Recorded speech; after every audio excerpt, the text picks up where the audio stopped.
सर्व दृश्य आम्ही तुमच्यापर्यंत पोहोचवतोय।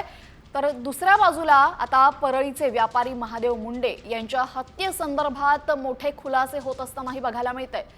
या हत्येचा तपास आता अंबेजोगाई पोलीस उपाधीक्षक अनिल चोरमले यांच्याकडे सोपवण्याचे आदेश देण्यात आले असून या आदेशानंतर महादेव मुंडे यांच्या पत्नी ज्ञानेश्वरी मुंडे यांनी आम्हाला न्याय मिळावा यासाठी मागणी सरकारकडे केलेली आहे।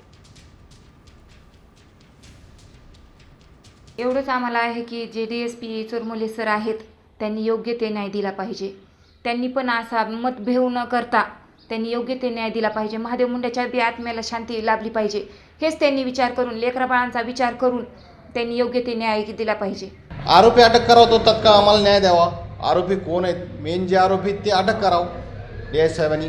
त्याच्या जे त्यांना जेव्हा झालं तेव्हा तेच इथं ते DSP होते साहेब, चोरमले साहेब, ते स्पॉटवर बी आलते। त्यांनी तपास करावा तात्काळ आणि त्यांनी अटक करावं।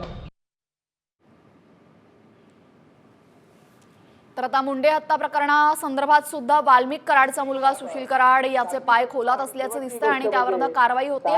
मुंबईमध्ये जनाक्रोश मोर्चा सुरू आहे। मुंबईमध्ये संतोष देशमुख, सरपंच संतोष देशमुख यांना न्याय द्या या मागणीसाठी संपूर्ण देशमुख कुटुंबीय इथं पोहोचलेला आहे आणि त्यांच्यासोबत हजारोंचा समुदाय त्यांच्या पाठीशी खंबीरपणे उभे असल्याचं आपण पाहतोय।